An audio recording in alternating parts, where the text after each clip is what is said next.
Në historinë shqiptare ka shumë emra të mëdhenj, por ka vetëm një që mbetet mister edhe pas 500 vitesh.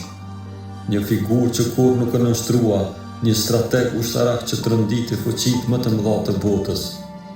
Ky nuk është thjesht Skënderbeu që njeh nga shkolla.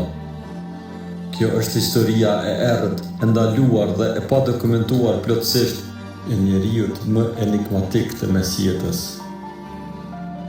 Lindja e tij nuk është e qartë as sot. Disa kronika veneciane e përshkruajnë si një djalë me sy të errët e mendje të prehtë. Në arkivat e Vatikanit ekzistojnë letra që e përmendin si i zgjedhuri për të udhëhequr Arbërin.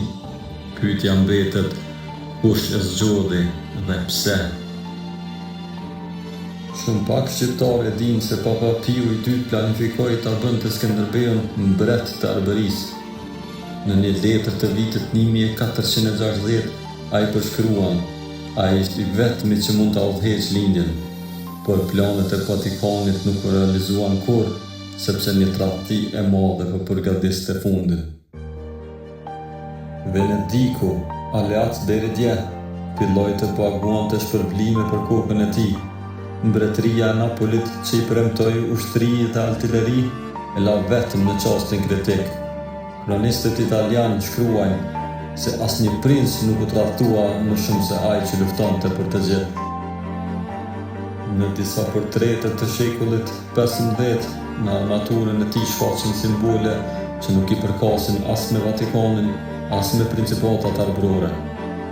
Disa studiues besojnë se Skënderbeu ishte pjesë e një rendi të fshehtë evropian që vepronte kundër perandorisë osmane.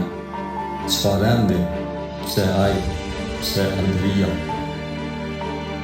Në vitet e fundit të jetës, ai ruhej nga një rreth i mbyllur njerëzish besnik. Shumë nga shkrimet e tij janë shtukur. Nuk dihet ku është varri i tij.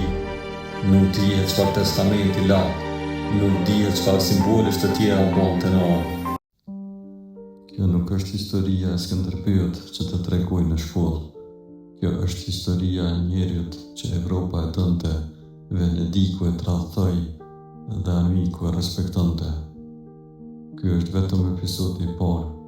Misteret sapo kanë filluar.